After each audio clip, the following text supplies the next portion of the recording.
For 11,000 years, the Galactic Concord had been the undisputed masters of the stars.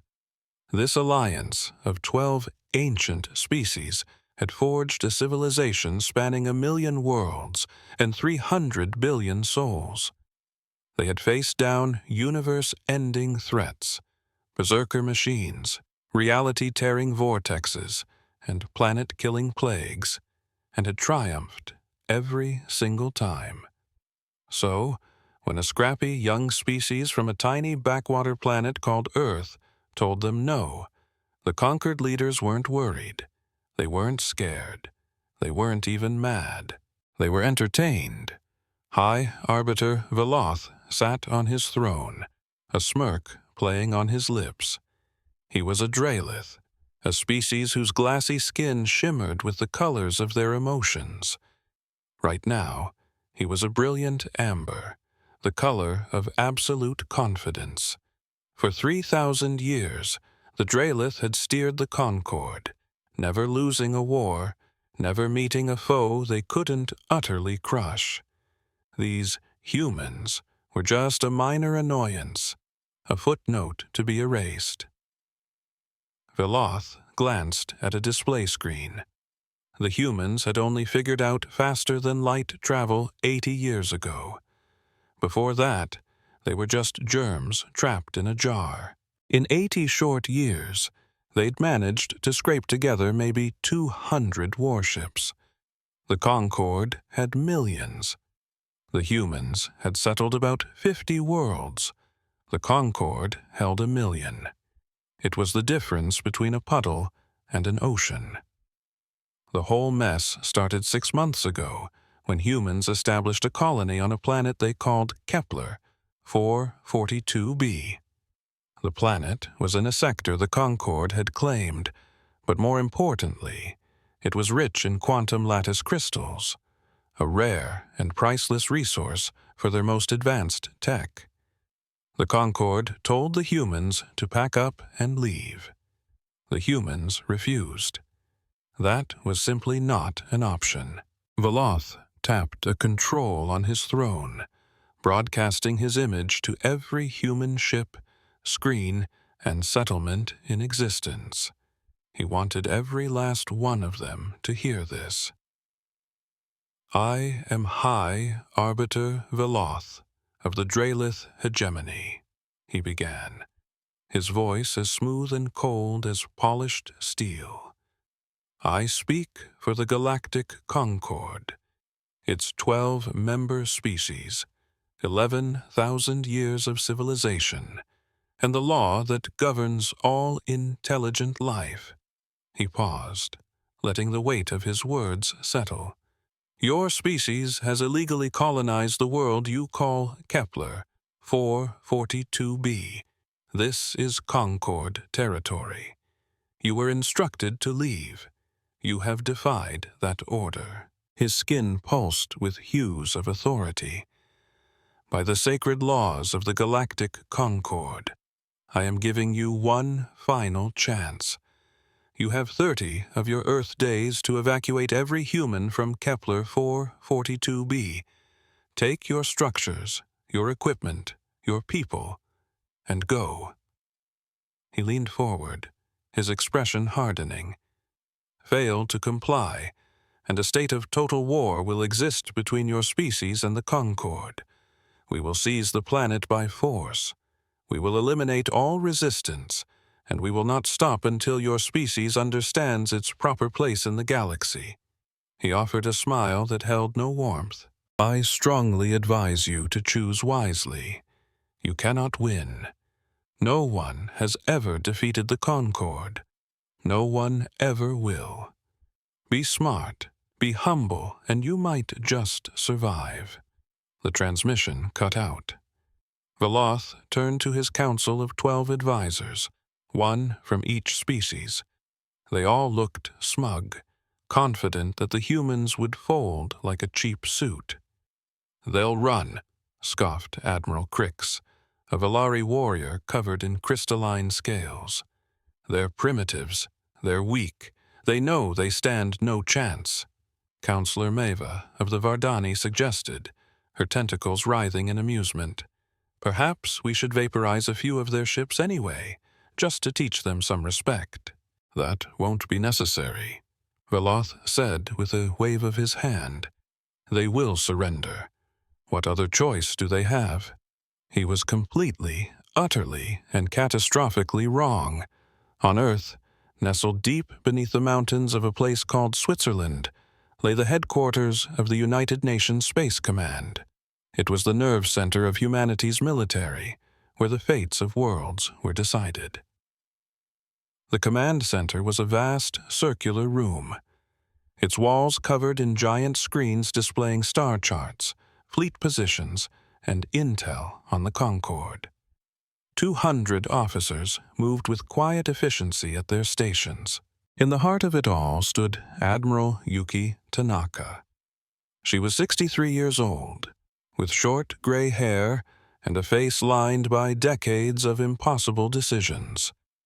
Her dark brown eyes had seen more than enough horror for one lifetime. She was a veteran of 3 wars. She'd watched friends die, sent young men and women to their deaths, and buried 3 of her own children, all soldiers who died fighting for humanity. Admiral Tanaka didn't fear death. She was far too familiar with it. What she feared was failure.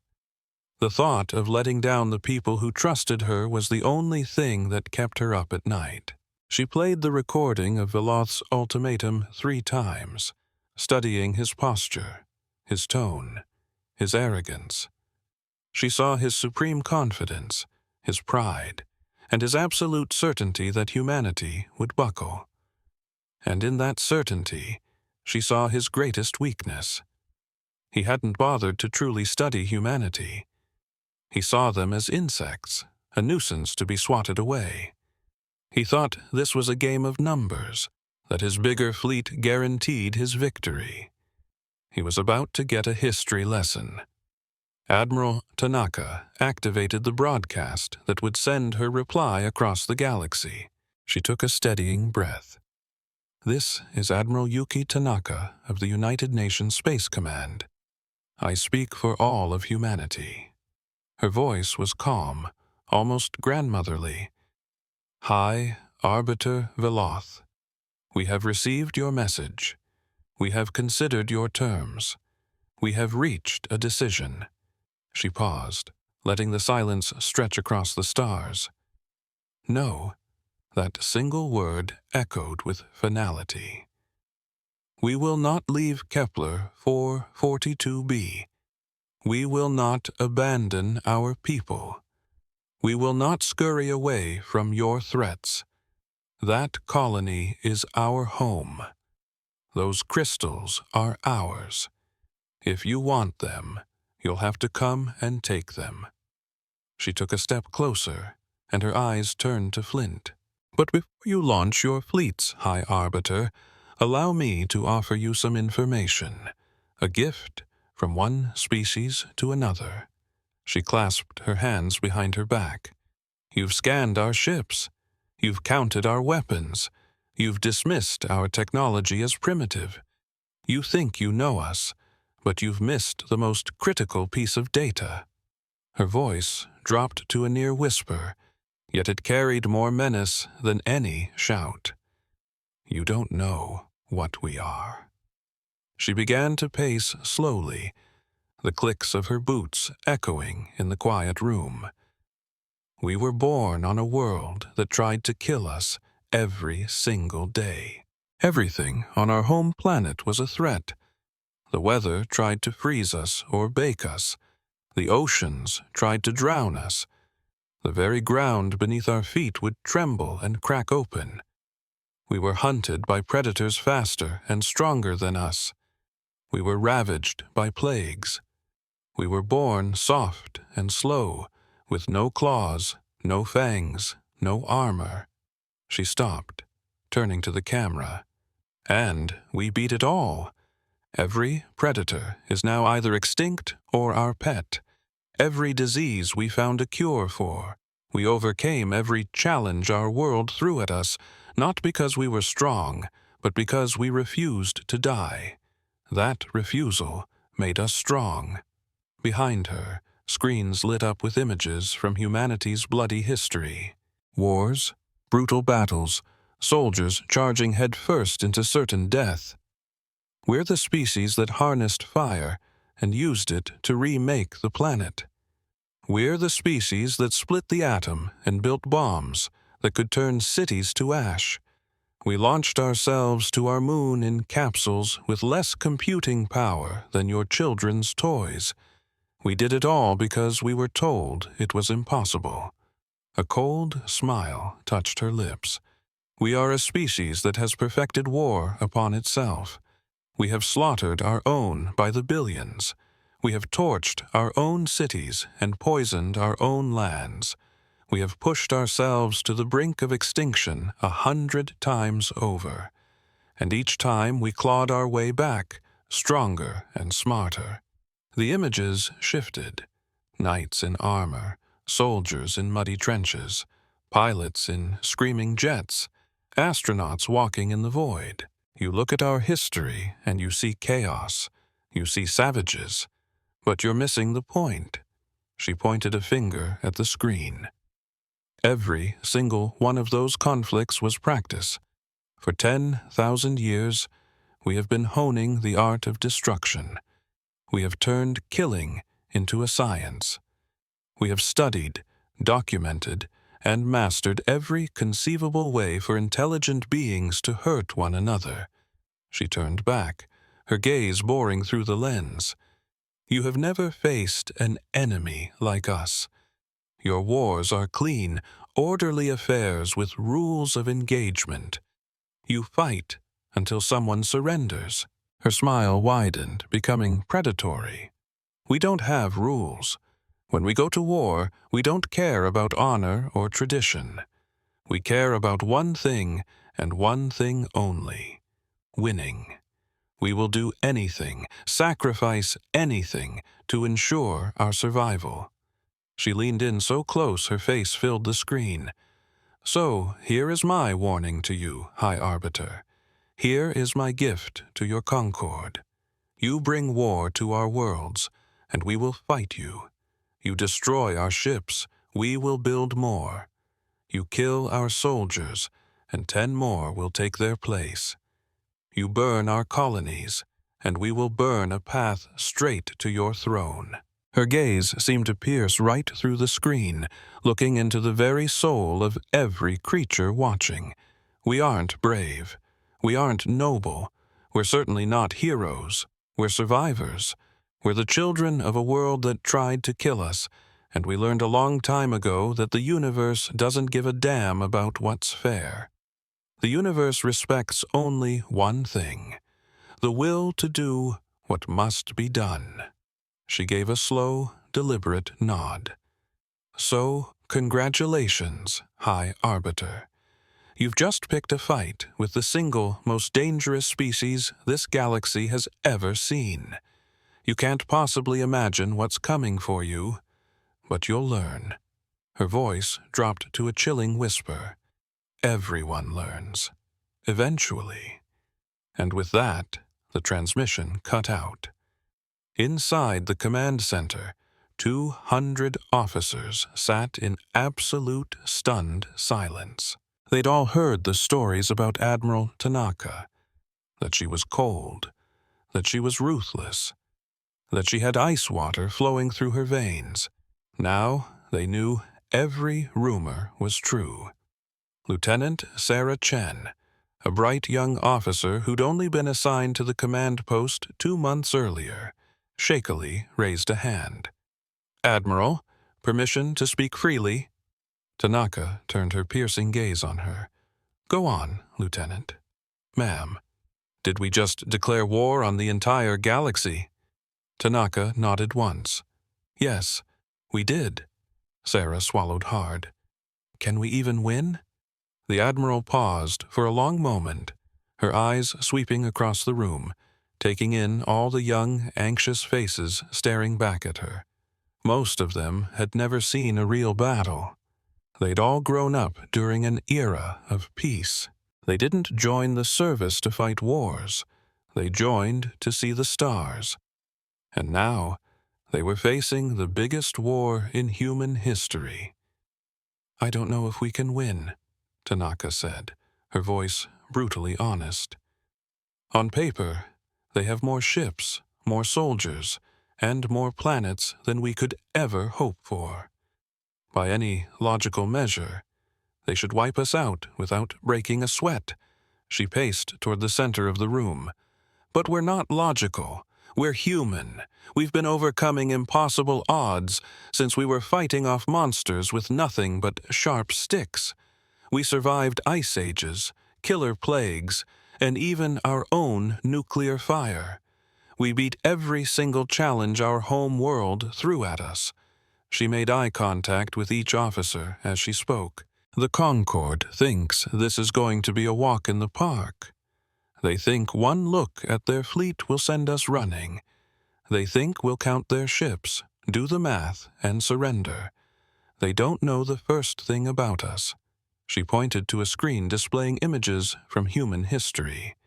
"Our ancestors fought predators with claws and fangs when all they had were rocks and fire. They fought nature itself when it tried to freeze or starve them, and they won. Not because they were stronger, but because they were smarter, because they were more stubborn, because they simply refused to die." Her voice rose with passion. "We are the children of those survivors. Their blood is our blood. Their fire is in our hearts. They clawed their way through impossible odds so that we could be here, right now, facing this very moment." She clenched her fist. "We didn't ask for this war, but you better believe we won't run from it. We will fight with every last breath. We will use every dirty trick, every clever strategy, and every weapon we have. We'll make them pay in blood for every inch of ground. We will make them hurt for every single victory." The officers were sitting bolt upright now. The fear in their eyes was gone, replaced by a fierce light. They were ready. The conquered has sat on its throne for 11,000 years. They've never been truly challenged. They've never been made to bleed. They have never known fear. Admiral Tanaka smiled then, and for the first time it was a real, genuine smile. The smile of a predator who knows the hunt is about to begin. It's time they learned. Across the galaxy, the humans' message went viral. The 12 conquered species of the Concorde watched the human admiral's speech. Most of them laughed. The humans were obviously out of their minds, picking a fight they had no chance of winning. It would be fun to watch them get crushed. But a few didn't laugh. A few looked into Admiral Tanaka's eyes and saw something deeply unsettling. Something that reminded them of ancient legends. Stories about impossible creatures from forgotten worlds that did impossible things. Creatures that didn't understand the meaning of the word surrender. High Arbiter Veloth was not one of those few. He watched the humans' defiant broadcast with nothing but contempt. The woman was putting on a show, trying to frighten him with big words and a dramatic performance. It was pathetic. He'd commanded fleets that had subjugated hundreds of worlds. The humans would be nothing more than a footnote in his legacy. "Prepare the 14th Expeditionary Fleet," he ordered. 400 ships will be more than enough. We'll seize their little colony and teach them a lesson in humility." His advisors bowed low and scurried off to do his bidding. Veloth leaned back on his throne and smirked. This little war would be over in a matter of weeks. The humans would learn their place, and the Concorde would reign supreme, just as it always had. He had no clue just how catastrophically wrong he was. He couldn't possibly know that 100 years from now, the galaxy would still be telling stories about this very moment.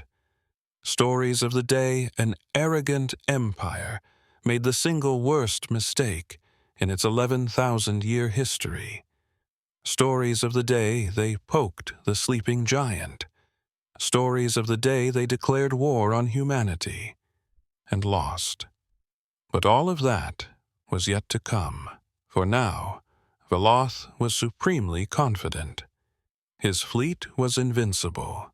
His cause was righteous. His victory was assured. Far away, in her command bunker deep beneath the Swiss Alps, Admiral Tanaka was also confident. But her confidence was of a different kind. It was the quiet certainty of someone who knew exactly how dangerous her people could be when cornered. It was the calm of a person who had spent a lifetime getting ready for this day. She studied the screens showing the conquered fleet's positions. She reviewed the intelligence on their technology, their strategies. She gazed at the maps of human-controlled space with its scattered colonies, stations, and hidden outposts. And then she started to give her orders. The conquered thought they were marching off to war against some backward species with a handful of ships. They were wrong. They were going to war against humanity. And humanity had been preparing for this fight since the first one of its ancestors looked up at the stars and wondered what was hiding in the dark. We had been building weapons, training soldiers, and drawing up plans in secret. We had studied every war ever fought on our planet, from the spear and shield clashes of ancient empires to the digital battlefields of the modern era. We were ready. The galaxy just didn't know it yet. 3 weeks after the war began, the 14th Expeditionary Fleet of the Galactic Concord arrived at Kepler 442b. 400 warships dropped out of hyperspace in a perfect, intimidating formation. They were the very symbol of conquered military might. Each vessel was a behemoth of gleaming armor, bristling with weapons arrays. Their shields could shrug off asteroid impacts. Their cannons could turn cities to glass from high orbit. Fleet Admiral Crix stood on the bridge of his flagship, the Eternal Victory. He was a Veltari, a species renowned for their martial prowess. His body was covered in crystalline scales that shimmered in the ship's light. He was a veteran of countless campaigns and had never known defeat. He figured this would be the easiest win of his long career. Long-range sensors are active.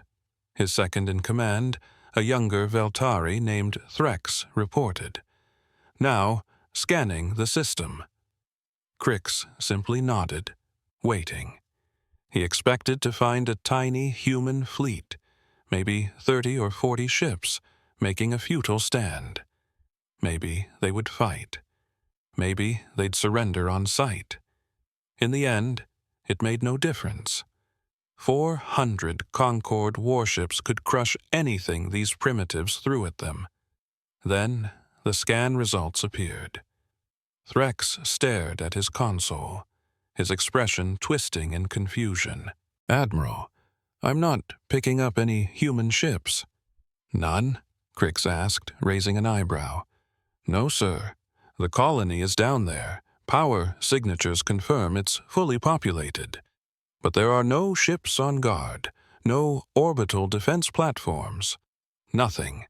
Crix felt the first faint prickle of unease. This wasn't right.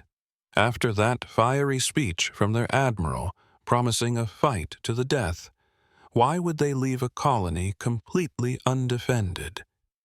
Perhaps they knew they were outmatched, Thrax suggested. Maybe leaving the civilians is their way of surrendering the planet. Perhaps, Crix said, unconvinced. Something felt off. He'd been a hunter on a dozen different worlds, and he'd long since learned to trust his gut. And right now, His gut was screaming that this was a trap. "Launch reconnaissance fighters," he commanded. "A squadron of 40. I want them to sweep every corner of this system. I want to know exactly what we're flying into before we get any closer to that planet." "Yes, Admiral." 40 sleek fighter craft detached from their carriers. They fanned out in a wide search grid, their advanced sensors probing the emptiness ahead. The pilots were young, arrogant, and eager for their first taste of combat against the upstart humans. They pushed their engines to the limit, streaking through the silent void of space. They never even saw it coming. The mines had been planted months ago, long before the war, long before the Concorde had ever issued its ultimatum. The humans had always known this day might come, and they had prepared. The mines were tiny, no bigger than a clenched fist.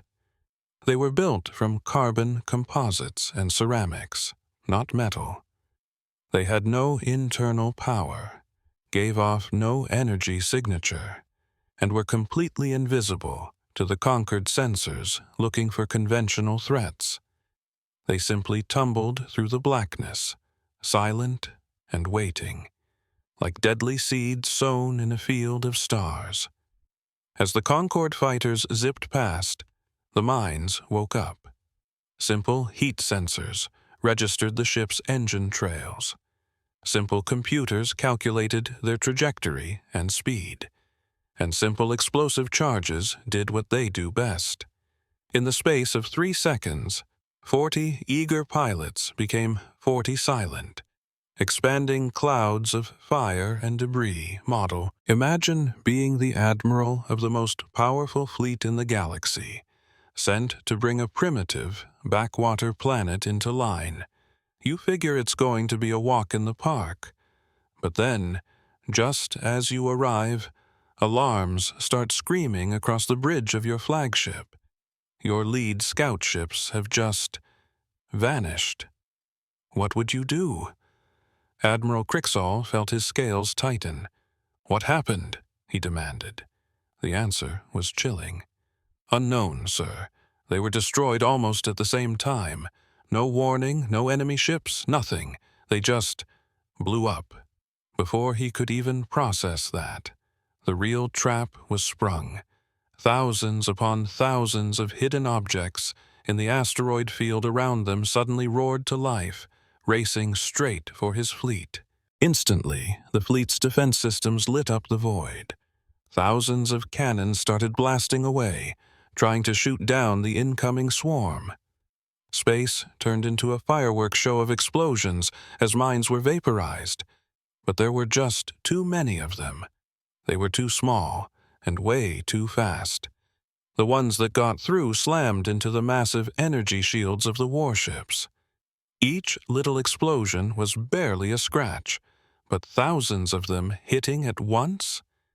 The shields buckled and groaned under the constant barrage. On the smaller ships, shields started to fail entirely. And just when they thought it couldn't get worse, the third wave arrived. These weren't mines. They were missiles. These were real weapons, tucked away in the asteroid field, just waiting for the mines to soften up the shields. They were fired from secret bases the humans had built years ago, all for this very moment.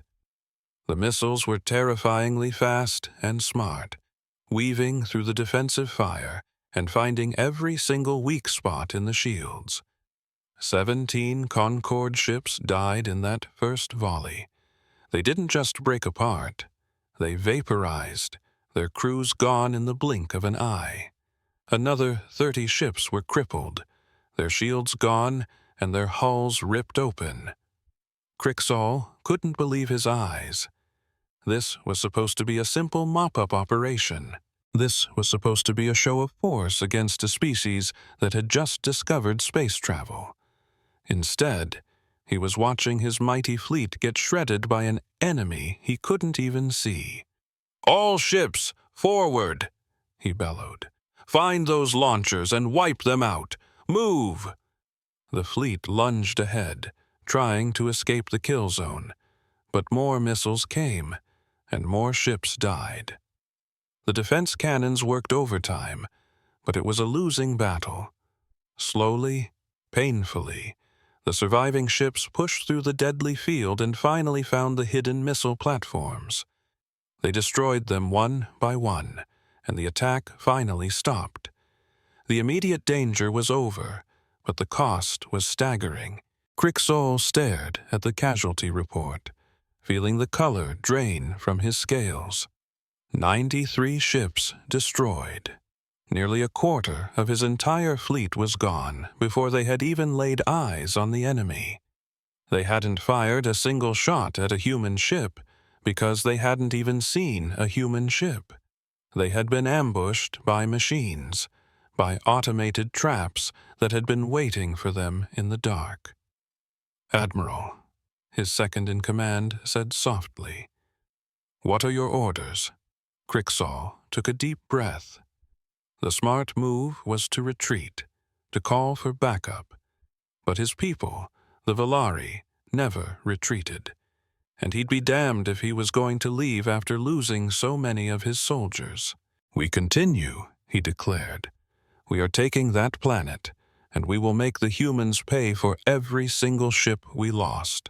The rest of the fleet crept toward the planet, Kepler 442b. This time, they were paranoid. They scanned every rock, every piece of space junk. They blasted any asteroid that looked even slightly suspicious. Their advance was slow, but steady. When they finally entered orbit, they saw the human colony spread out below them. It looked peaceful, with buildings and farms covering the green landscape. Their sensors showed thousands of people down there, just living their lives as if a war wasn't raging right above their heads. "Prepare the landing forces," Crixol commanded. "500,000 troops, full combat gear. We take the colony and crush all resistance." The invasion began. Huge transport ships descended into the atmosphere, packed with the finest warriors from 6 different species in the Concorde. These soldiers were the best of the best, with years of training and the most advanced weapons in the galaxy. They expected to roll over the human defenders in a matter of hours. They landed just outside the main settlement, ready for a fight.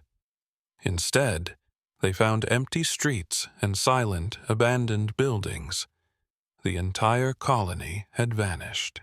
"Where did they go?" the ground commander Velos demanded. "We were reading thousands of life signs just minutes ago," a scout quickly reported back. "They went underground, sir. There are tunnel entrances everywhere. The humans have burrowed into the planet like animals." Velos did not like the sound of that one bit. Fighting in cramped tunnels negated all of his advantages in numbers and firepower. But he had his orders. "Send teams into the tunnels," he commanded. "Find them and capture them. We want prisoners."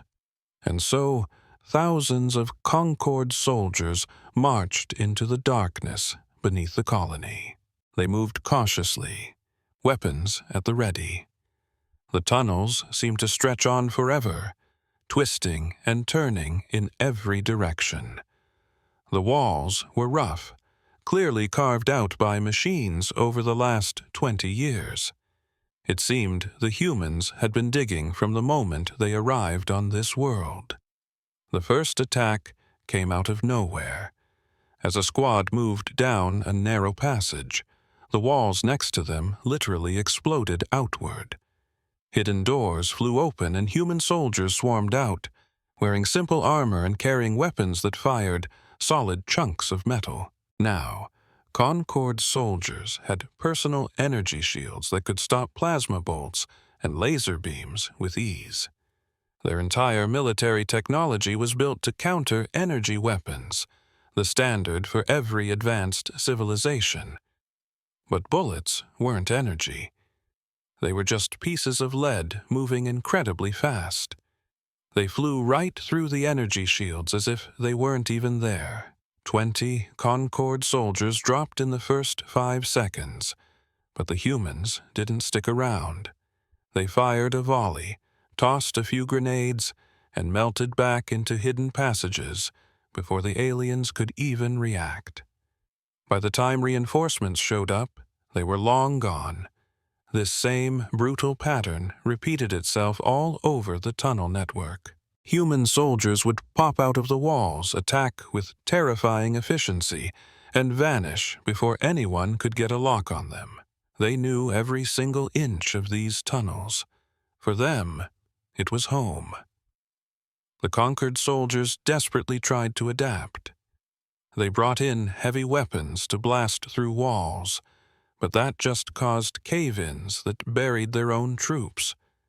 They used advanced sensors, but the humans had set up countless decoys. They sent in scout drones, but the humans had strung up simple wire traps that sliced the drones to pieces. Every corner was a potential ambush. Every shadow could be hiding a soldier. By the end of the first day, the conquered had lost 40,000 troops.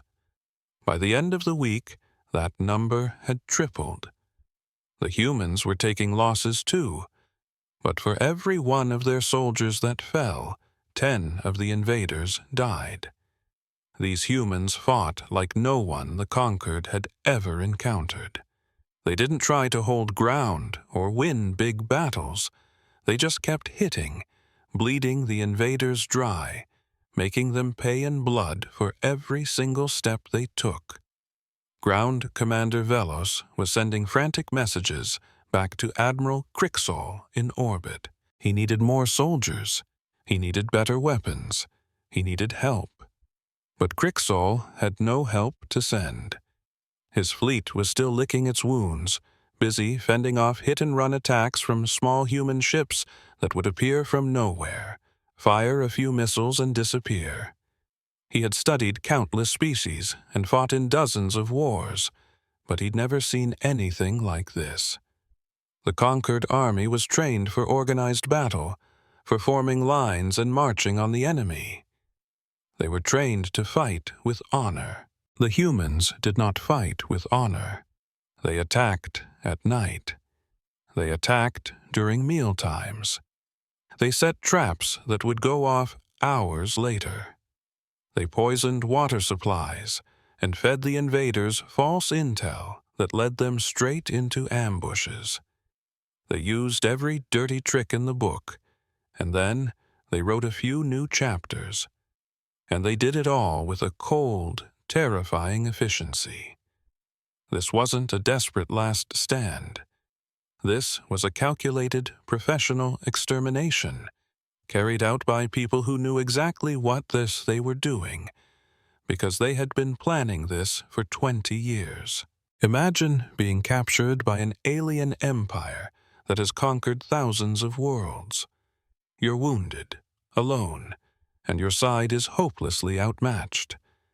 That's exactly where a 25-year-old human soldier found herself, facing the alien commander, Velos. He interrogated her, his voice a metallic buzz from a translator. "Why do you keep fighting?" he asked. "You can't win. We have more of everything. Why not just surrender?" The young woman looked him dead in the eye, her own calm despite the searing pain in her leg. What she said next would shake the very foundation of his empire, and you're not going to want to miss it. She asked him, "Have you ever heard of something we called World War II?" Velos was clueless. "What is World War II?" he repeated. She explained.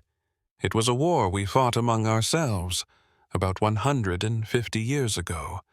Millions of our own people died. My grandfather was captured by the other side in that war," she continued, a faint smile playing on her lips. "They threw him in a prison camp. They starved him. They beat him. And every single day they told him his side was losing, that it was hopeless, that he should just give up." Her smile grew a little wider. he never gave up. He escaped that camp 3 different times. Each time they caught him, and the beatings got worse. But he escaped a 4th time, and that time he made it all the way home. He lived to be 93 years old, telling me stories about that camp right up until the end. She leaned forward slightly, her eyes boring into Velus's. That's what humans do. We don't quit just because things get hard. We don't surrender because the odds are stacked against us. We fight until we win or we die. She finished. There is no third option. Velos just stared at her, completely stunned. He finally ordered his guards to take her to the medical bay, not knowing what else to do. That very night, she proved her point. She escaped, taking out 2 guards with a knife she'd hidden, and disappeared into the ship's maintenance tunnels. They never saw her again. 3 weeks later, after brutal ground combat, Admiral Crix did something unheard of. He sent a message to the High Arbiter, Velcroth, practically begging for reinforcements. "The humans are not what we expected," his report said. "They fight like no one I have ever encountered. They use tactics we're not prepared for." The Admiral's message continued. "They've turned this entire planet into a fortress in ways we never imagined. I need more troops, more ships, and totally different weapons. We're not losing, but we're definitely not winning. This war is going to take a lot longer than we thought." Light years away, in the Grand Throne Room, High Arbiter Veloth read the message. For the first time since the invasion began, the confident amber glow of his skin dimmed. For a fleeting moment, he wondered if he'd made a terrible mistake. But he shoved the thought away. Impossible. The Concorde had ruled the galaxy for 11,000 years. How could they be challenged by a species that had only been flying between stars for 80 years? This had to be a minor hiccup, a temporary problem that would be easily solved. He'd send more ships. He'd send more soldiers. He would simply crush the humans with overwhelming numbers and firepower. It had to work. The alternative was just unthinkable. Meanwhile, on Kepler 442b, deep beneath the planet's surface in a hidden bunker, the human colonists kept up the fight. They'd lost people too. They'd buried friends and family. They knew they couldn't hold out forever. But they didn't have to. They just needed to hold on long enough. Long enough for the news of their resistance to spread. Long enough for the other races in the Concord to see that the Empire wasn't invincible. Long enough for the galaxy to learn that humanity was different. Long enough for the galaxy to learn what it felt like to be afraid. The man in charge of the colonial defense was James Wilson. He was 50 years old, a hardened veteran who'd fought on 3 different worlds. He had been planning for this very invasion for 5 years, ever since the Concorde first started sniffing around their system. He sat in his command center, watching the battle unfold on his tactical screens. He knew the cost. He knew how many soldiers he'd lost and how many more would fall. But he also knew a secret. A massive secret the Concorde had no clue about. This wasn't humanity's real defense. This wasn't even a fraction of their full military power. This was just the opening act, the first move in a much, much bigger game. Back on Earth and the other human colonies, factories were churning out warships around the clock. Training camps were turning civilians into soldiers. Scientists were inventing weapons the galaxy had never dreamed of. The entire human race was gearing up for a war on a scale no one had ever seen. The Concord thought they were swatting a fly. In reality, They had just poked a hornet's nest the size of a planet, and the storm was only just beginning. 3 months into the war, the Concord had sent 2 more entire fleets to Kepler, 442b. They had lost hundreds of ships to hidden mines, clever ambushes, and sneak attacks. They'd landed over 1 million soldiers on the planet, and almost half of them were already gone. But the humans were still fighting. High Arbiter Velcroth couldn't deny it anymore. Something was terribly wrong. The most powerful military in the galaxy was getting bogged down by a species that should have been wiped out in a week. It just didn't add up. This wasn't how war was supposed to go. He called an emergency meeting of the Council of 12, gathering the leaders of all the conquered species in the Great Chamber. They took their seats in a massive circle, just as their traditions dictated. Veloth stood in the center, his skin a dark, mottled color that screamed stress and frustration. "We have a problem," he announced. "The war with the humans is not going as planned. I have tasked our top scholars with studying this species. Today, they will share what they have found." He gestured, and a holographic figure shimmered into existence. It was Scholar Miss Seven, an artificial intelligence who had studied primitive races for decades. Her form was a tall, glowing humanoid figure made of pure light. "Thank you, High Arbiter," she said, her voice perfectly calm and clear. "I have completed a full analysis of the human species, and what I've discovered," she said, "is deeply concerning." She waved a hand, and images materialized in the air. The first was a beautiful planet of blue oceans, green continents, and swirling white clouds. "This is Earth, the human homeworld. It looks peaceful and inviting, doesn't it? That is a lie. By any logical measure, Earth is a death trap." The image zoomed in. "The gravity is much higher than the galactic standard. Humans evolved to be incredibly strong and resilient just to walk around. A gravitational field that would leave most other species exhausted is their normal." The view shifted to show hurricanes, volcanoes, and earthquakes. "Their climate is violently unstable," the AI continued. "Temperatures can swing by over 100 degrees. Giant storms wipe out entire regions on a regular basis. The very ground they walk on can split open without warning, while volcanoes blacken the sky with ash." A new image appeared. Their sun, a blazing orb. Their star bombards the planet with deadly radiation. Their only shield is a razor-thin layer of gas in the atmosphere, a layer they themselves have already damaged. She then showed pictures of the ocean, with crushing waves and deep, dark trenches. 70% of their world is covered in a chemically corrosive and thermally unstable liquid. It can freeze into a solid continent in one place and boil in another, and the creatures that live in that liquid can kill a human in seconds. The images changed again, this time showing Earth's wildlife: lions, sharks, bears, venomous snakes, and tiny insects. The other life on their planet is just as deadly: massive predators that can rip them limb from limb, tiny creatures with venom that can stop a heart, parasites that eat them from the inside out, and microscopic organisms that cause plagues capable of killing millions. The council members were shifting uncomfortably.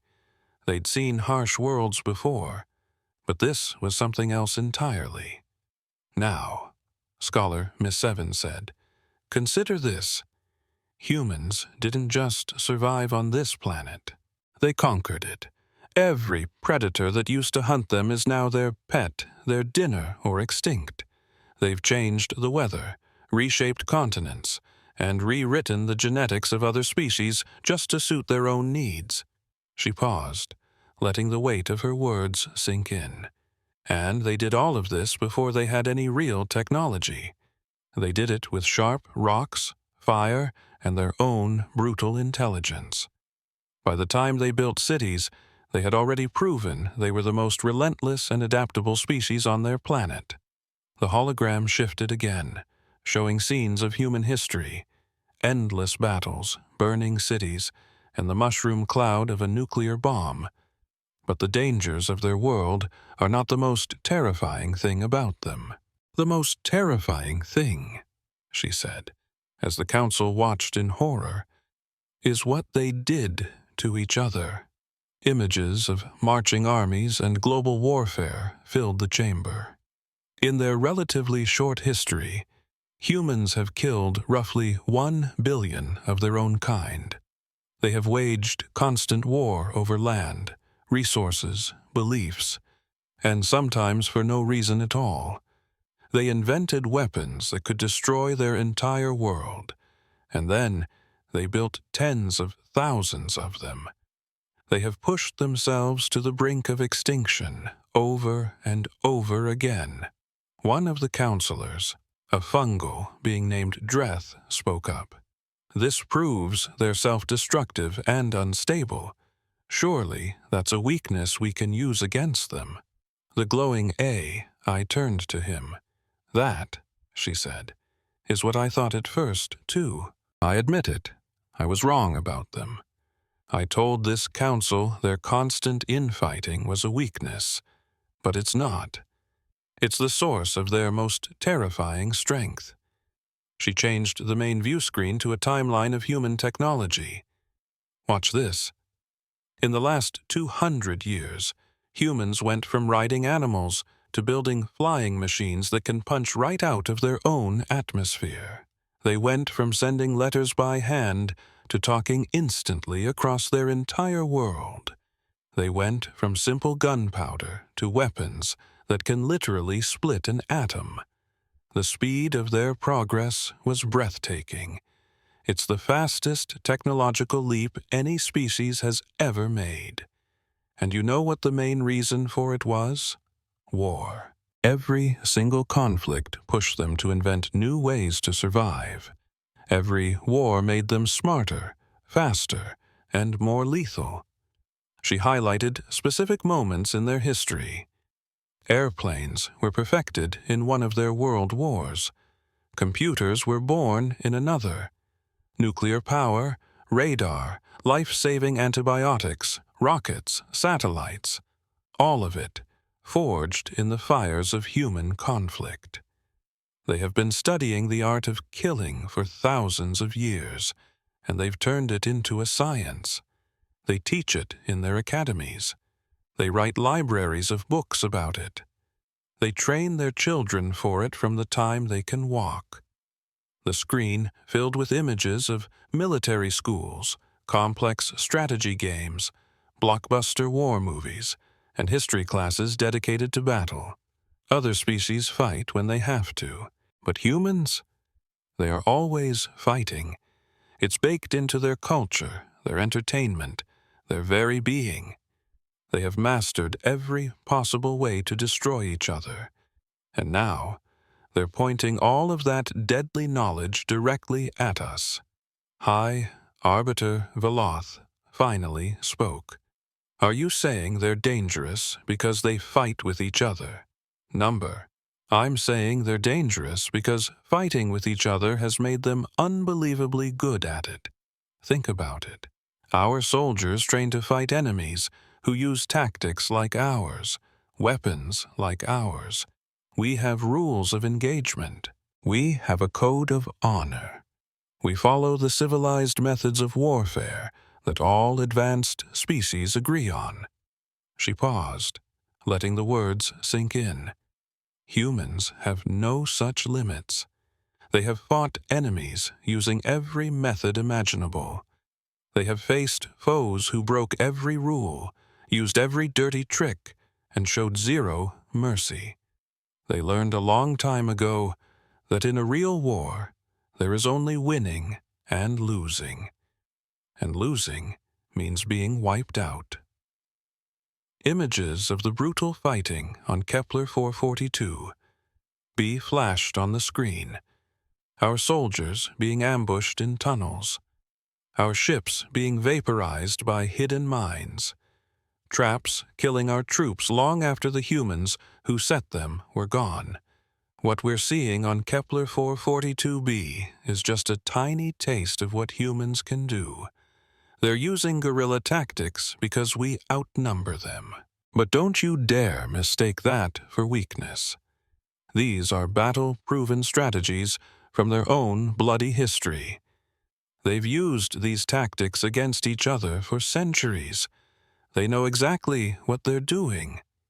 Counselor Vis of the Ardroni, a tall, four-winged avian species, clicked her beak impatiently.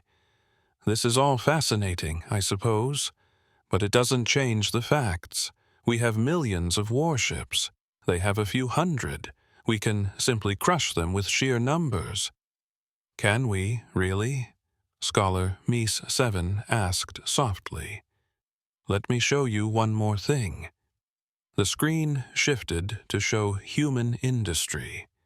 Factories churning out weapons, shipyards assembling fleets, training grounds turning out soldiers by the thousands. Since this war started, their military production has shot up by 300%. They are turning car factories into tank factories. They are training new soldiers at a speed we can't even comprehend. They are building new ships faster than we can destroy their old ones. She zoomed in on specific sites. And they're inventing. Our spies report at least a dozen top-secret weapons programs are running right now.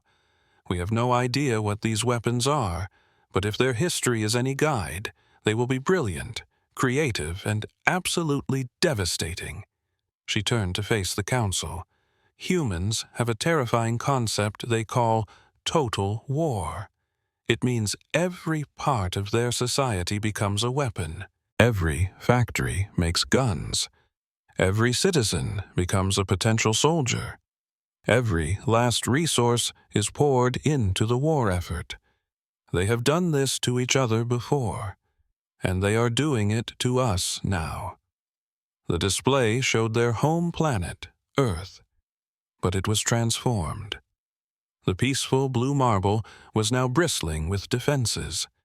Fleets in orbit, weapons platforms under construction, an entire world preparing for the fight of its life. If we destroy their fleet, they'll just build a new one. If we kill their soldiers, they'll just train more.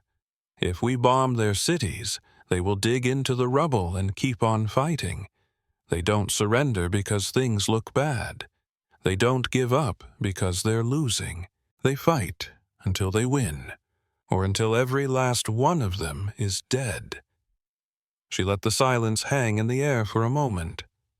There is one more thing, and it might be the most important thing of all.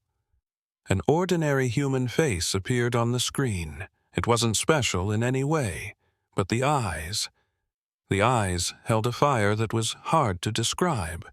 A fierce, stubborn refusal to ever quit. Humans have a psychological trait that is almost unheard of in other intelligent species. They call it spite. It's the willingness to hurt yourself, just to hurt your enemy more. To accept a terrible outcome for yourself, as long as the enemy gets something even worse. She showed them examples. Soldiers jumping on explosives to save their friends. Pilots deliberately crashing their broken ships into enemy command centers. Resistance fighters battling on for years when there was absolutely no hope of winning. Most species weigh the pros and cons. If the cost is too high, they stop. Humans don't work that way. If they believe in what they're fighting for, they will pay any price. They will sacrifice everything. They would rather die on their feet than live on their knees. She shut down the displays, standing alone in the silent chamber. My recommendation is simple. We need to end this war. Now. We need to offer them a peace treaty they can accept. We need to get out of their territory and leave them alone. The chamber erupted in chaos. Counselors shouted over one another in a storm of disbelief and outrage. Give in to these primitives? Never. Our honor demands we fight. We have never retreated from anyone. High Arbiter Veloth raised a hand, and the room fell silent. When he spoke, his voice was cold as ice. Scholar Mies 7, are you suggesting that we, the greatest military power in the history of this galaxy, cannot defeat a species that has barely been traveling the stars for 100 years? Is that what you're saying? No, High Arbiter. I'm not saying we can't defeat them. I am saying that winning will cost us more than we could ever imagine. A new display appeared, filled with grim projections and casualty numbers. If we throw our entire military at them, yes, we can probably wipe out the human race. We can turn their planets to glass, hunt down every last ship, and erase them from history. But the cost would be staggering. We would lose thousands of ships. Millions of our soldiers would die. We would burn through resources that would take us decades to get back. She highlighted the worst of the numbers. And even after all that, victory isn't guaranteed. Humans are clever. They learn fast. They could build a weapon we have no defense for. They might even convince other species who dislike us to join their side. They could find a way to hurt us that we can't even see coming. She looked Veloth dead in the eye. Is one planet really worth that risk? Are a few crystals worth the lives of millions of our people? I don't think so. Veloth was quiet for a very long time, his skin shifting through a dozen unreadable colors. He was thinking, calculating. Then his skin hardened into a single resolute color, the color of a final decision. "No," he said, his voice ringing with authority. "We will not surrender. We will not retreat. The conquered has ruled this galaxy for 11,000 years because we have never shown weakness. If we back down now, every minor species with a starship will think they can challenge us." He stood, puffing out his chest. "We will send the Grand Fleet, every single ship we have. We will end this war with absolute overwhelming force, and we will make an example of these humans that will echo for 1,000 years." Scholar Mies 7 slowly closed her eyes.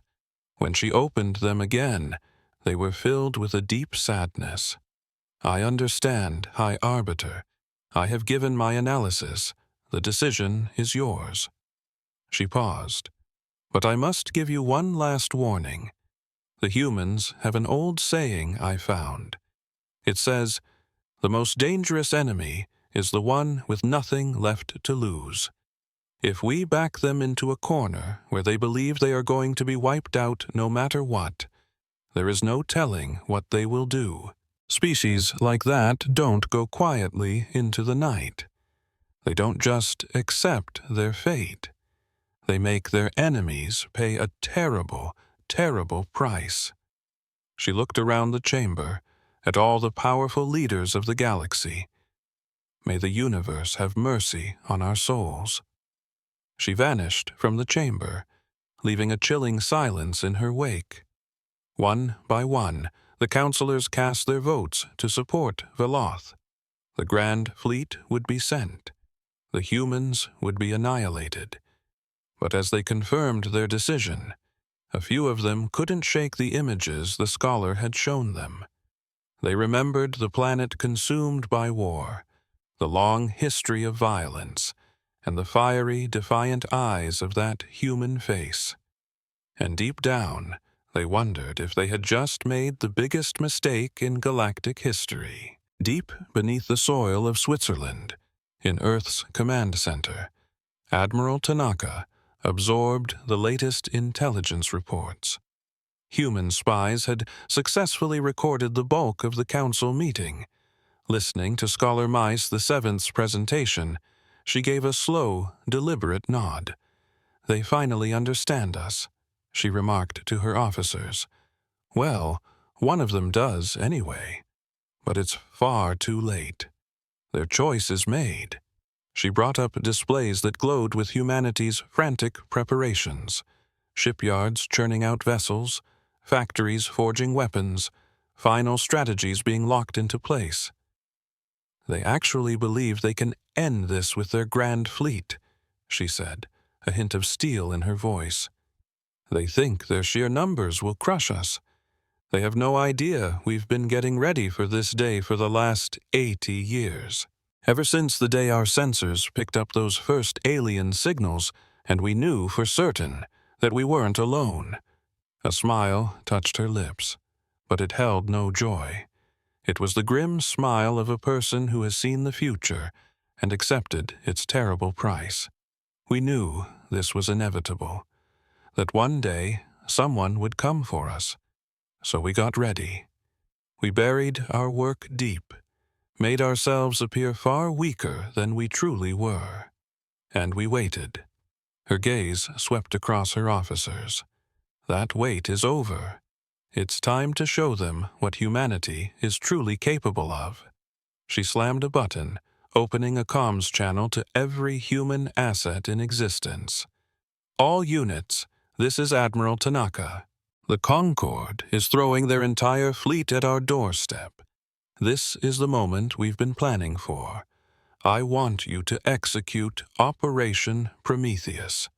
Instantly, across all of human space, ships surged from secret bases. Unseen weapon systems hummed to life. Soldiers, who had spent their whole lives training for this single day, took their positions. Humanity was ready. The conquered had no clue they were about to awaken the sleeping giant, the most dangerous species the galaxy had ever seen.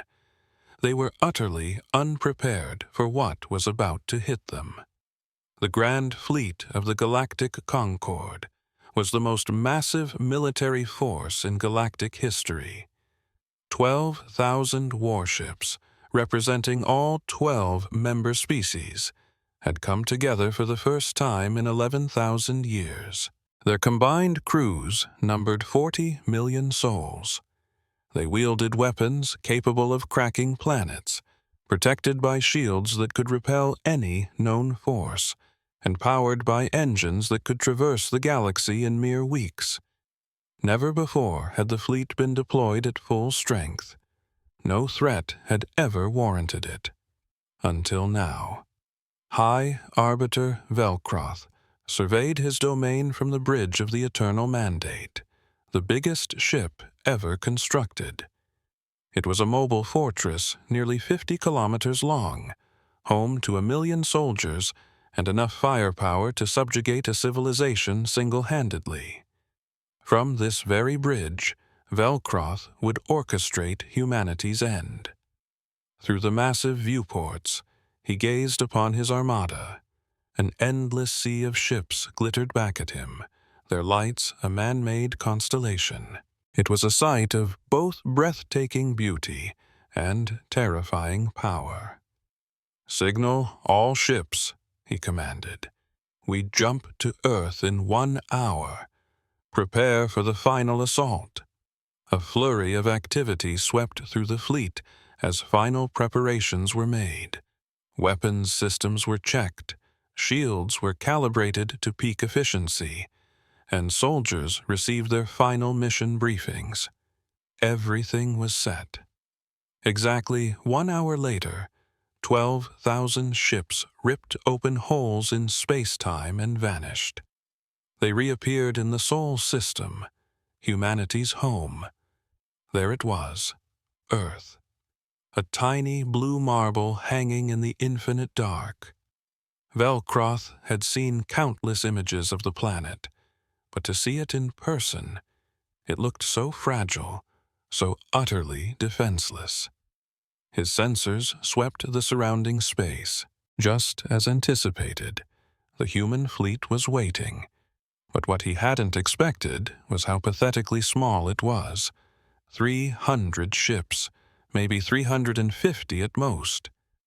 This was the sum total of their remaining naval power. The costly battles at Kepler 442b and the other colonies had shattered the rest.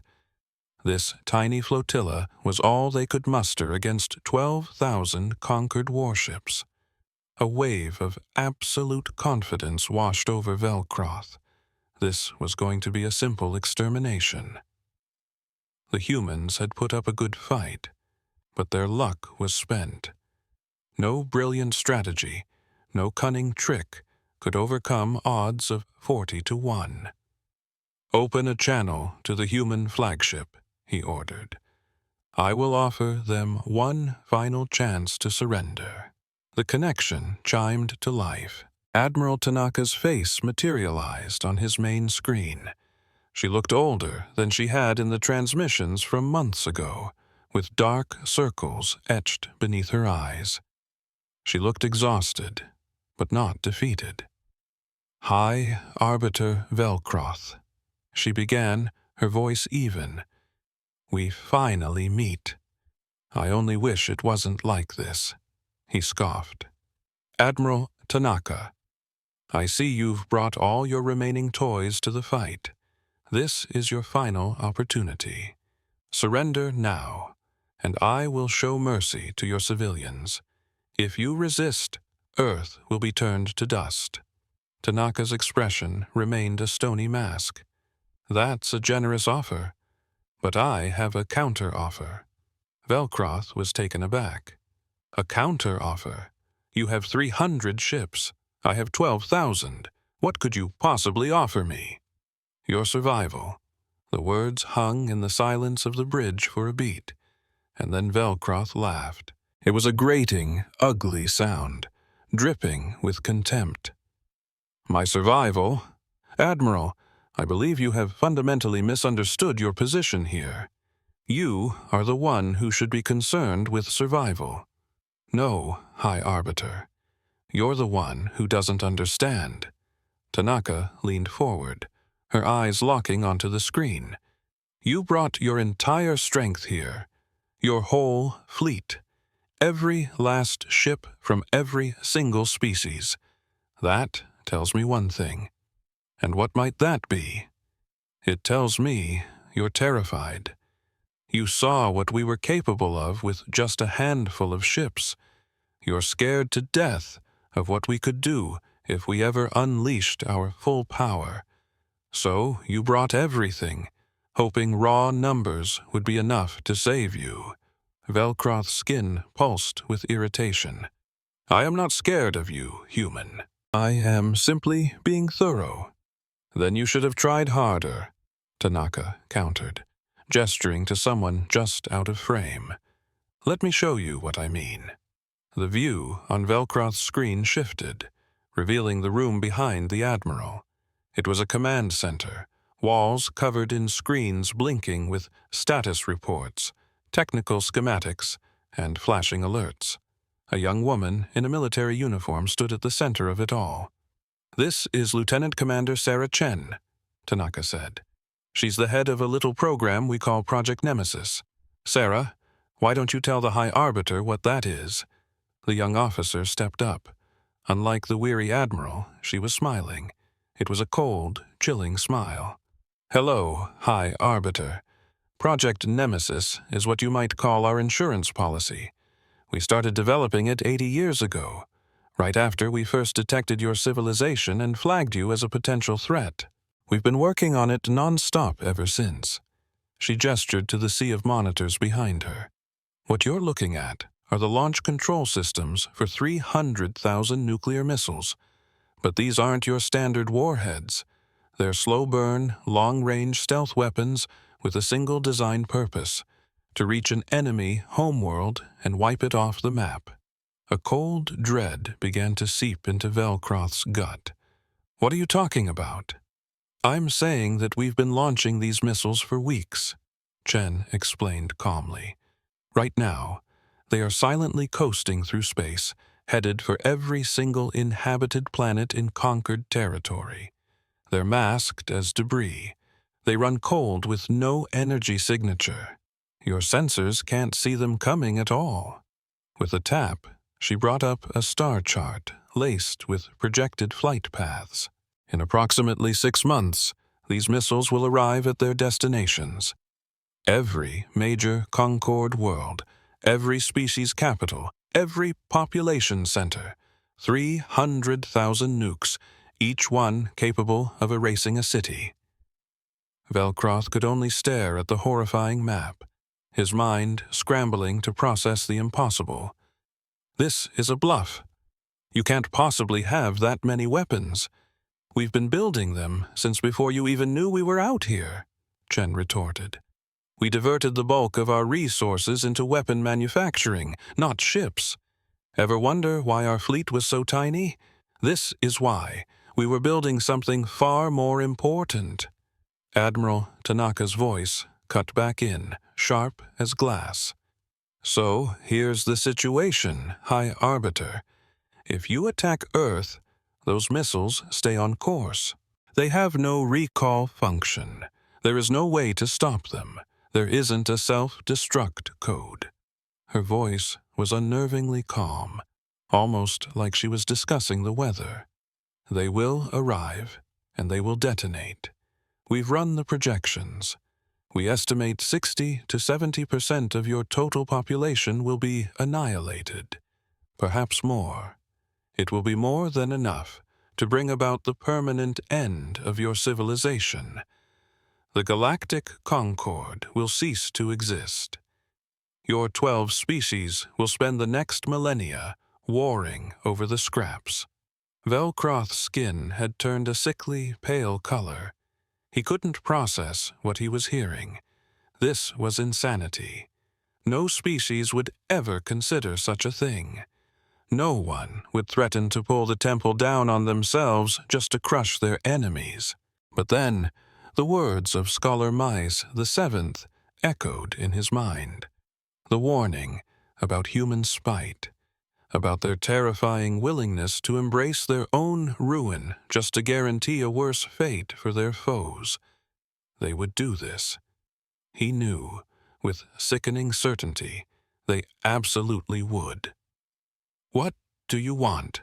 he asked, his voice cracking under the strain. "We want to live," Tanaka replied simply. "That's all we ever wanted. We didn't ask for this war. We didn't start it. All we ever wanted was to have a home out here among the stars and the right to be left alone." She held her hands out in a gesture of finality.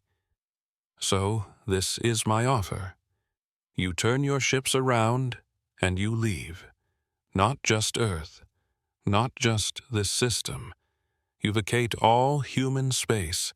Every planet we've settled, every station we've built, all of it.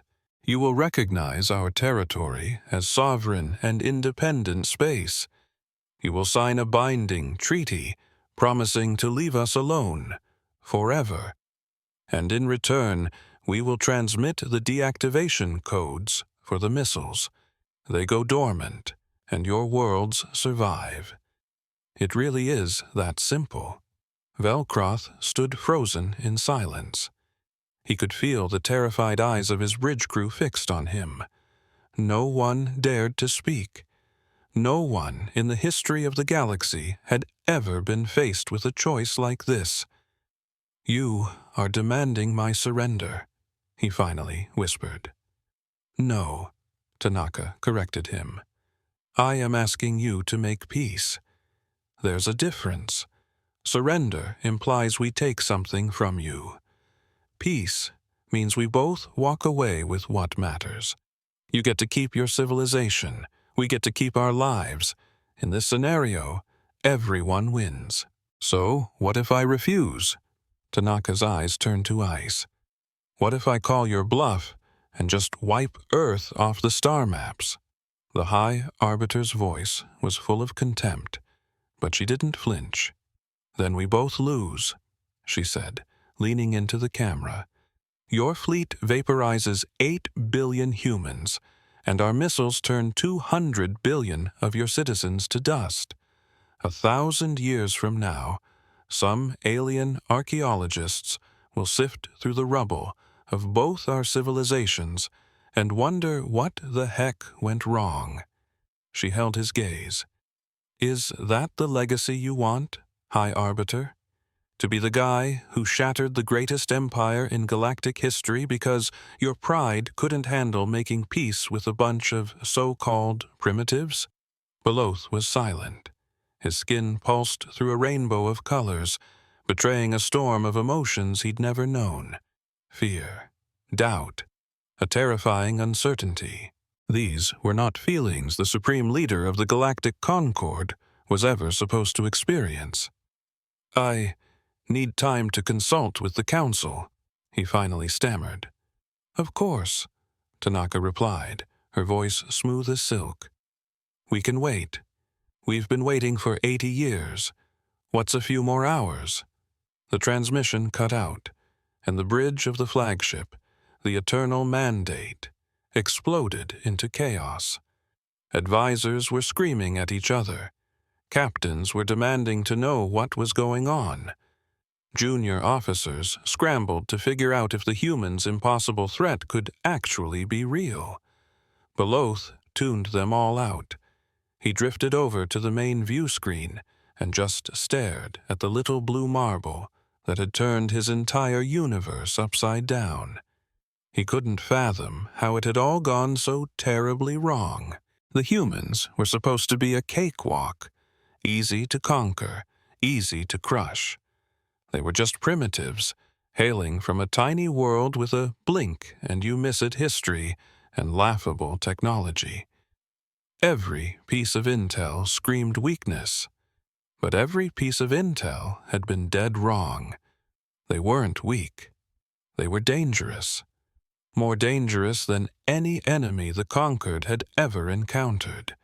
It wasn't about their ships or their weapons. It was about their mindset. They were willing to burn down their own house just to win. They were ready to drag the entire galaxy into the abyss with them, rather than taste defeat. It wasn't logical. It wasn't civilized. It was absolutely not how advanced species were supposed to act. But it was, he was beginning to realize, very, very human. Beloth patched through to the Council of 12. He laid out the whole terrifying situation, showing them the humans' claims and the chilling evidence that backed them up. He asked for their guidance. The debate raged for hours. Some on the council insisted it was a bluff.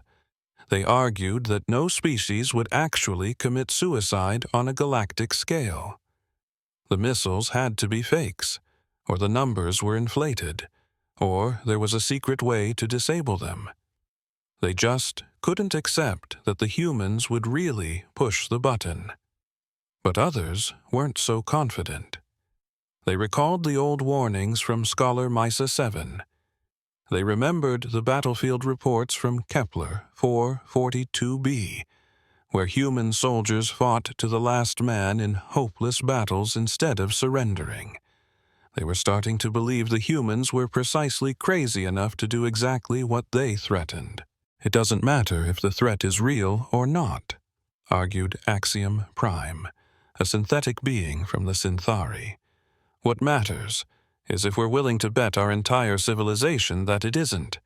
If we're wrong, if those missiles are real and we attack Earth, then 11,000 years of our history vanishes in a flash.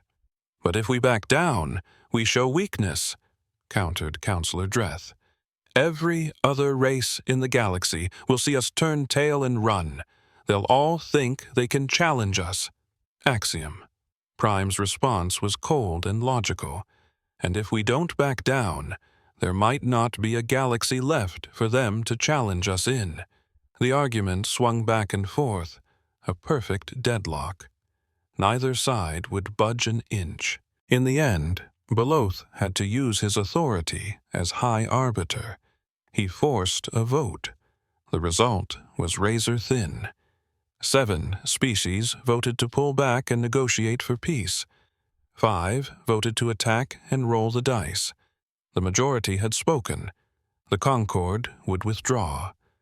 Beloth hailed the human fleet one last time. "Admiral Tanaka, the Council has reached a decision. We will accept your terms. Our fleets will exit human space. We will formally recognize your territory and sign a treaty of peace." Tanaka simply nodded. Her face was a mask of composure, but Beloth could swear he saw the tension finally melt from her shoulders. Was it relief, or just pure exhaustion? "A wise decision, High Arbiter," she said. "I'm glad we could settle this without any more bloodshed. Send us the deactivation codes for your weapons. They'll be transmitted the second your fleet has cleared our system," Tanaka replied smoothly. "You must understand, we need to see you leave before we lower our shield." Beloth understood perfectly. He hated it, but he got it. "Very well. We will begin our withdrawal immediately. But know this, Admiral. The Concorde has a very long memory. This day will not be forgotten." "I certainly hope you remember it, High Arbiter," Tanaka shot back. "I hope you remember that we begged you to avoid this war. We only asked for the right to exist in peace. You were the one who chose to threaten us. Everything that happened after that was on you." She paused for effect. "Remember that. The next time you think about bullying a species just because they seem smaller than you. Size isn't everything. Strength isn't everything. What really matters is what you're willing to do to survive." The connection ended. The Grand Fleet of the Galactic Concorde, the most powerful military force the galaxy had ever seen, turned around and fled. 12,000 warships leaped into hyperspace, leaving Earth and its people in stunned silence. Down on the planet's surface, 8 billion people watched them go. There were cheers, there were tears, but mostly there was just quiet disbelief. They had won. Against all odds, they had actually won. Back in her command center, Admiral Tanaka finally let her body slump into her chair. She was bone-tired, more exhausted than she'd ever felt in her life. The crushing stress of the past few months, the unbelievable weight of holding the fate of her entire species in her hands, it all came crashing down at once. Her second-in-command, Lieutenant Commander Chen, cautiously approached. "Admiral, are you okay?" Tanaka let out a strange, shaky laugh, a sound caught somewhere between relief and pure disbelief. "Honestly, Chen, I have no idea," she said. "But I think I might be. I think, for the first time in a long, long time, we're all going to be okay." Chen leaned in, his voice barely a whisper. The missiles, they were real, weren't they? All 300,000 of them? "Of course they were real," Tanaka said without hesitation. "Every last one. We spent 80 years building them. And yes, we would have used them." Chen was silent for a moment, processing the terrifying reality. Would we really have done it? Wiped out all their worlds, knowing they'd wipe out ours? Tanaka looked at her young officer, considering the question with the gravity it deserved. "I pray we never have to find out for sure," she said softly. "But yes, we would have. We would have sent a message across the universe that would echo for all time. Do not mess with humanity. Don't try to wipe us out, because if you do, we will make you pay a price so horrifying that no one will ever dare to try it again." She got up and walked to the viewport, gazing out at the stars that had once seemed so impossibly far away. That's who we are, Chen. It's who we've always been. We're survivors. We don't quit. We don't surrender. We fight until we either win or there's nothing left to fight with. And if we have to burn down the entire universe to keep our people safe, we'll do it in a heartbeat. She turned back to the bridge crew. Now, let's get to work making sure this peace actually lasts. We've got a treaty to write. 3 months later, the Treaty of Sol was signed at a neutral station floating in the void between human and conquered space. Dignitaries from all 12 conquered species were there, alongside the top brass from the United Nations Space Command. The terms were straightforward. Humanity would be sovereign over a sphere of space 50 light-years across, with Earth at its center. The Concord agreed never to enter this space without explicit permission. In return, humanity transmitted the deactivation codes for all 300,000 missiles and pledged to live in peace with its galactic neighbors. The moment those codes were confirmed and the planet-killer missiles powered down, you could almost hear a collective sigh of relief echo across the entire Concord.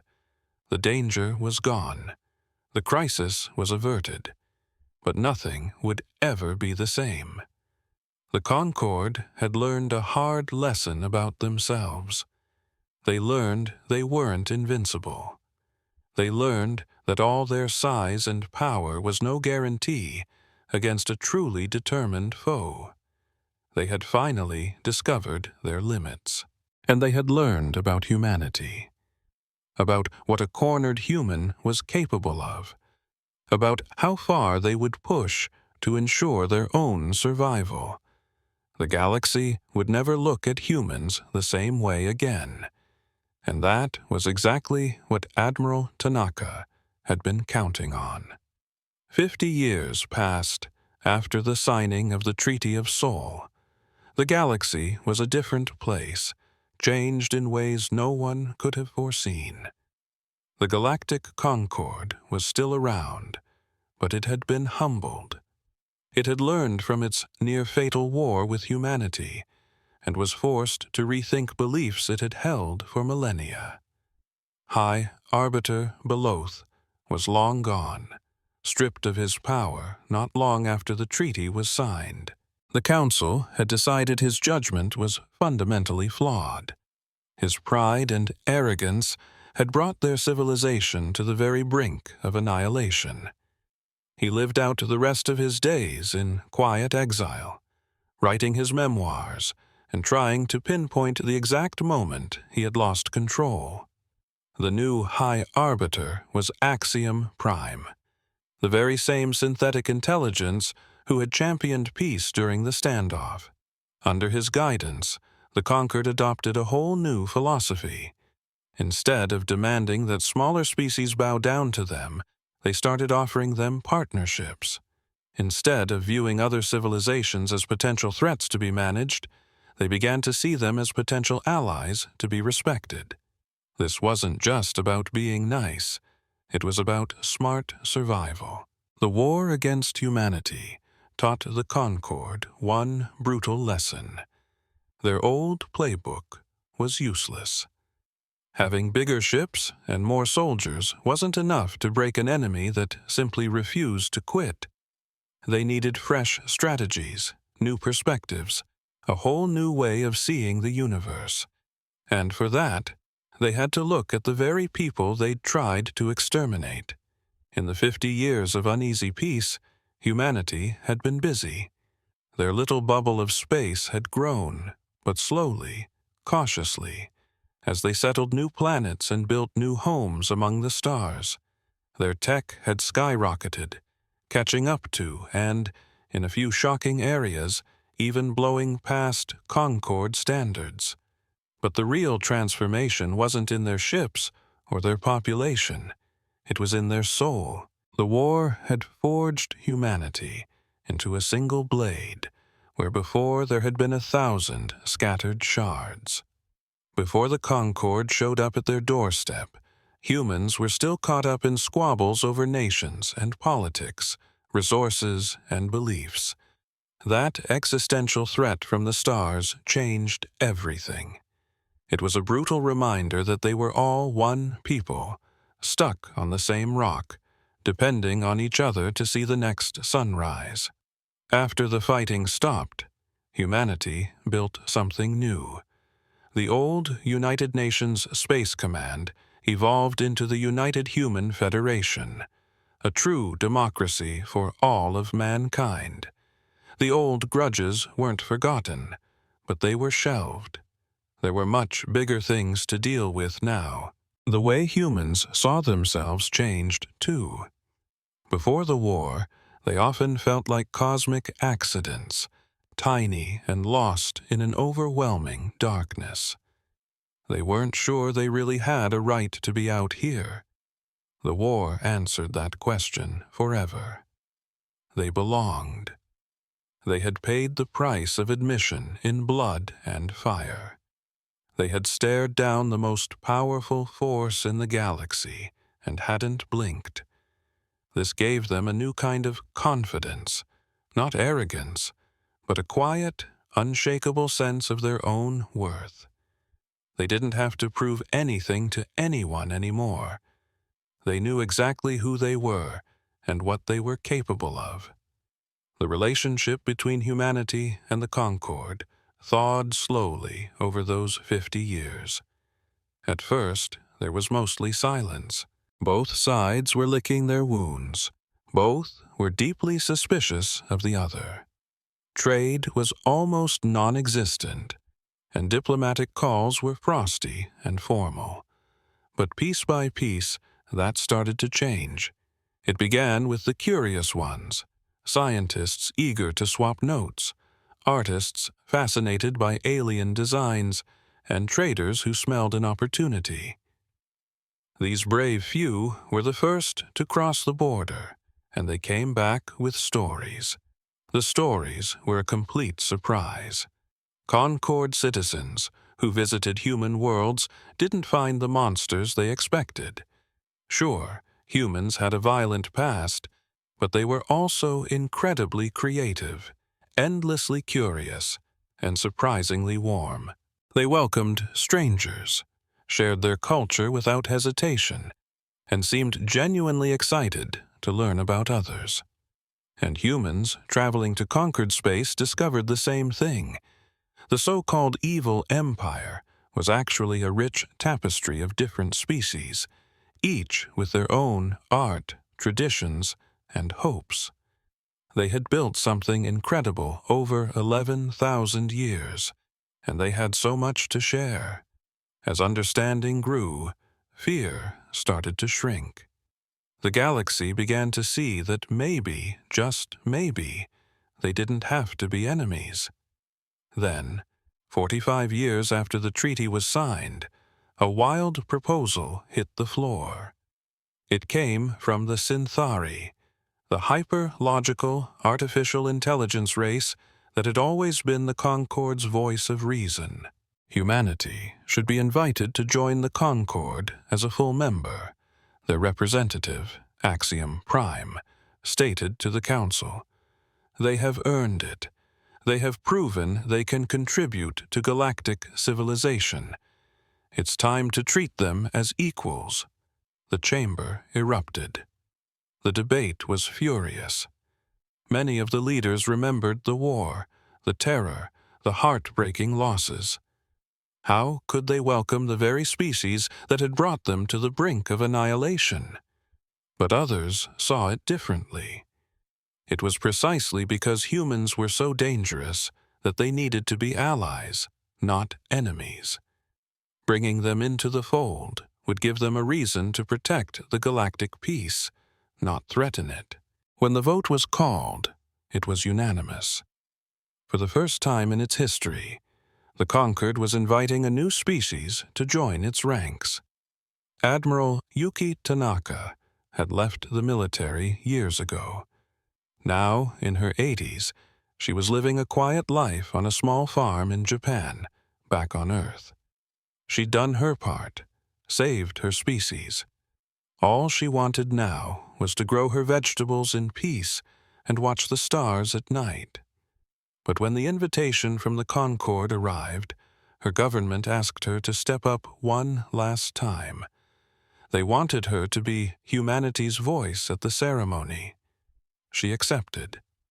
The event took place on a massive space station, positioned perfectly between Earth and the Concord capital. Representatives from all 12 Concord species were there, alongside the human delegation. It was the biggest gathering of galactic leaders ever. Tanaka stood in the center of the grand hall, looking out at the diverse crowd of beings. She was an old woman now, her hair snow-white, and her face a map of wrinkles. She leaned on a cane, and her hands had a slight tremor, but her eyes were the same, sharp, fierce, with the same fire that had terrified her enemies all those years ago. 50 years ago, she began, her voice steady. We were at war. The greatest power in this galaxy tried to erase us, and we fought back with every ounce of strength we had. We were ready to burn the universe to the ground rather than surrender. She paused, her gaze sweeping across the hall. I'm not here to apologize for that. I would do it all again to protect my people. You never say sorry for surviving. You could feel the tension spike in the room. A few of the alien dignitaries shifted uncomfortably. But I am here to say something else, she continued, taking a deep breath. Something just as true. We never wanted that war. We wanted what every sentient being wants: a home, a future, a chance to live and to grow. We looked at the stars and saw endless wonder, and we reached for it with everything we had. A small, warm smile touched her lips. You saw our warships. You saw our soldiers. You saw how destructive we could be, and you thought that was all we were. You thought we were monsters. She shook her head gently. We are not monsters. We are survivors. There's a world of difference. Monsters cause pain because they like it. Survivors cause pain because they have no other choice. We fought you because you left us no room to run. If you had just left us in peace, we would have gladly returned the favor. She gave a slight nod to the Synthari representative, Axiom Prime. But that's all in the past. Today is about the future. It's about who we can be when we decide to build together instead of tear each other down. She pulled a small, battered device from her pocket and set it on the lectern. It looked ancient, carried for a lifetime. This is a recorder. My grandfather gave it to me when I was a girl. He was a soldier in an old war, a terrible one between human nations. He was captured and spent years in a brutal prison camp. He went through hell, but he never, ever gave up hope. She pressed a button, and an old man's voice filled the hall, speaking in Japanese as the subtitles hovered in the air for everyone to read. Yuki, remember this. Enemies can become friends. It just takes time. The children of the men who hurt me became my friends. The nations that tried to destroy each other became allies.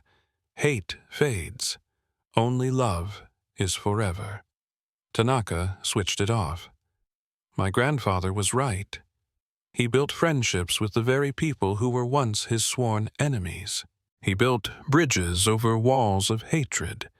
He taught me that even the ugliest conflicts can end with healing, as long as both sides are willing. She looked out at the faces in the crowd one last time. The conquered and humanity were enemies. We wounded each other deeply. The scars from that war will last for generations. But we don't have to let those scars define our future. We can choose a new way. She pulled her shoulders back, standing as straight as her aged body would let her. Humanity accepts your invitation to join the galactic concord. We will be your partners, your allies, and, we hope, your friends. We will share our science, our art, and our dreams with you. We will work with you to build a future that is brighter than the past. She paused, and her expression hardened just a fraction. But let me be perfectly clear. We will always be who we are. We will always defend our own. We will always do what is necessary for our survival. That will never, ever change. Her eyes became chips of ice. If anyone ever threatens our home again, we will respond exactly as we did before. We will make them regret it for 1,000 generations. That isn't a threat. It's a promise. It's who we are. Then, just as quickly, her face softened.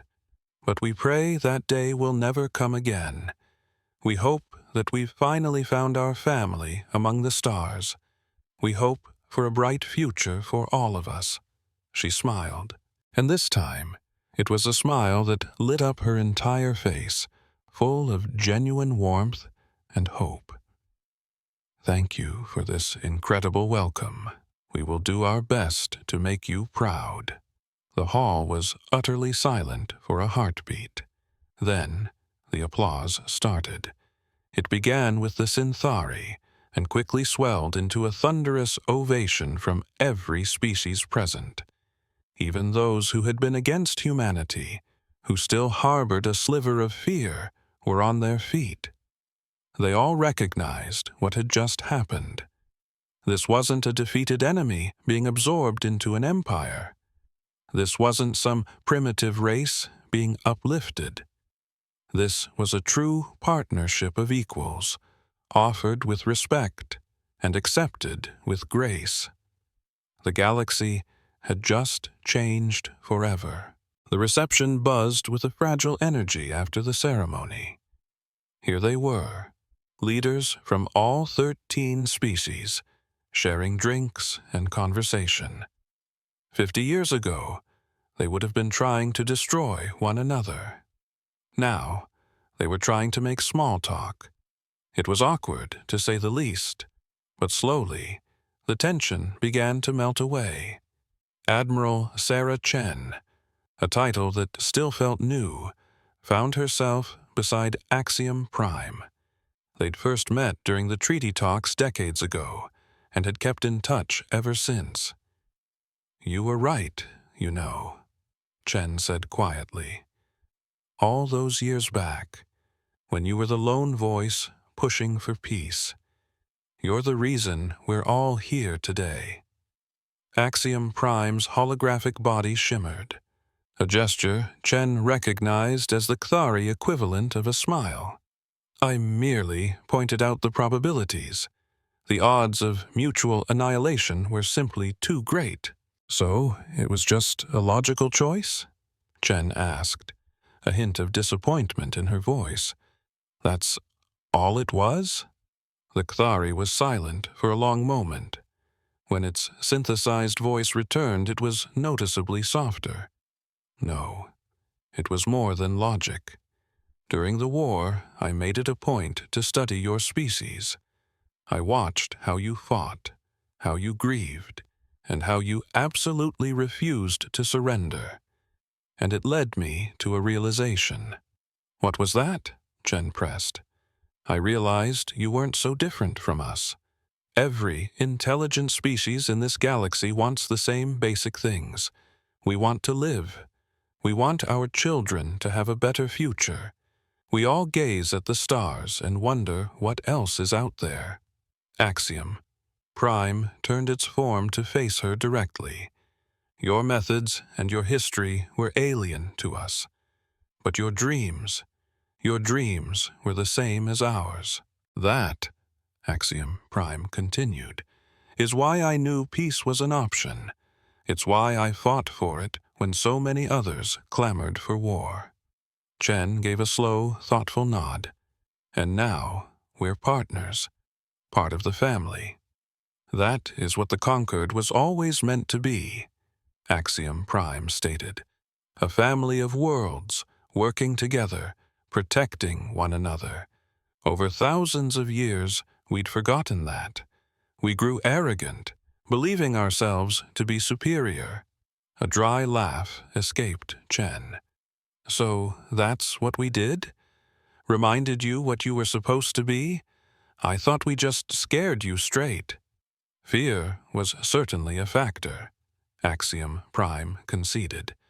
But a peace built on fear never lasts. True peace can only be built on understanding. It comes from recognizing that the other side has value, has worth, and has something to offer. The Kthari paused for effect. Your species has so much to offer. Your boundless creativity, your incredible adaptability, your sheer force of will. These are qualities that will strengthen the entire galaxy. We are lucky to count you as family. Chen let that sink in for a moment before raising her glass. To the future, she proposed. To the future, Axiom Prime echoed. On the other side of the Grand Hall, Admiral Tanaka was in a conversation of her own with a young Drellith, whose skin was a captivating, shifting kaleidoscope of colors. "Help me understand something," the Drellith said. "In the war, your people were willing to self-destruct, just to harm us. Why? What could possibly drive a species to do that?" Tanaka chose her words with care. "Because some things are worth more than mere survival," she said at last. "Not many, but a few." "Like what?" the Drellith asked. "Freedom, dignity, the right to choose our own path. Humans have been fighting for those things since the dawn of our history, no matter how terrible the price." A sad smile touched her lips. "We learned a very long time ago that there are things much worse than dying. Slavery is worse. Being forgotten is worse. Watching helplessly as everything you've ever built and everyone you've ever loved is turned to dust. That is worse." She looked the young Drellith right in the eye. "When your leaders threatened us with extinction, they weren't just threatening our lives. They were threatening our entire identity, our history, our culture, and the future of our children. We could never accept that," Tanaka finished. "We would rather die on our feet than live on our knees." The Drellith's skin swirled into patterns Tanaka had never seen. She hoped it was a sign of understanding. "I believe," the young alien said carefully, "that my people have learned more from humanity in 50 years than from anyone else in the last 1,000. You taught us that you can't just command obedience. You have to earn respect." "And you have," Tanaka replied. "The fact that we're standing here talking like this proves how much your people have changed. The old Concord would have crushed us. The new Concord invited us to join them. That makes all the difference." She reached out and placed a reassuring hand on the Drellith's arm. "We can help make each other better," she said. "That's what a real family does." The reception went on for hours, and by the time it ended, humans and aliens were laughing like old friends, sharing stories, and making plans for the future. The scars of the past hadn't vanished, but they were being covered by something new and hopeful. It was the dawn of a new age for the galaxy. In the centuries that came after, humanity became one of the most respected members of the Galactic Concord. They offered fresh ideas, groundbreaking technologies, and innovative solutions to age-old problems. Their creativity and resilience helped the Concord navigate challenges that once would have seemed insurmountable. But they brought something more. They brought something harder to define, yet infinitely more precious. They brought a reminder. A reminder that might doesn't make right, that the size of a species doesn't determine its worth, that even the smallest underdog can triumph against impossible odds if they simply refuse to give up. And they brought with them a promise that they would defend their new family with the same fire they had once used to fight against it. Anyone who dared threaten the Concord and the people they now loved would face the unbridled fury of the most determined species the galaxy had ever known. The Concord had reigned for 11,000 years, but they had never truly been challenged, never been pushed to their limits. Humanity had taught them their own strength, and in doing so had made the Concord whole. Together, they were ready for whatever the universe threw at them. Together, they would reach for the stars.